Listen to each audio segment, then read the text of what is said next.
In today's video, I'm going to teach you how to enable PayPal payments in Hostinger Website Builder. If you're setting up an online store and want to give your customers a trusted and familiar way to pay, connecting PayPal is a great option. The process is fairly simple, and once it's enabled, your store will be ready to accept payments more smoothly. I'll walk you through the exact flow so you can follow along without confusion. To get started, open your Hostinger account and sign in.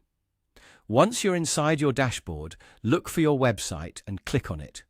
This will take you to the area where you can manage the settings for that specific site. If you have more than one website in your account, make sure you select the correct one before moving forward. After that, click on Manage Store. This section is where you control the main e-commerce features of your website, including products, payments, and other store-related settings. Before you continue with the PayPal setup, make sure you have already added your products to the store.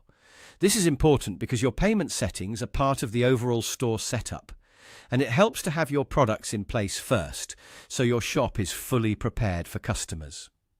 Once your products are added and everything looks good, click on Payments.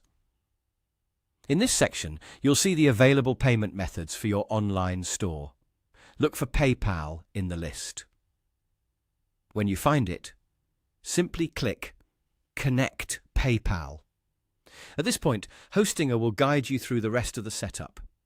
Follow the prompts shown on your screen carefully. These prompts usually help you connect your PayPal account and authorize it for use with your website.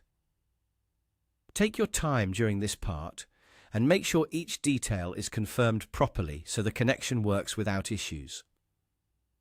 When the setup is complete, PayPal should be enabled as a payment method for your store. That means your customers will be able to choose PayPal during checkout, which can help build trust and make the payment experience more convenient.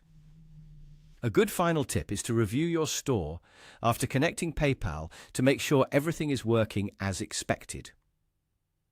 It's always helpful to double-check your payment settings and confirm that your products, checkout flow, and store details are all in place. And that's how to enable PayPal payments in Hostinger Website Builder.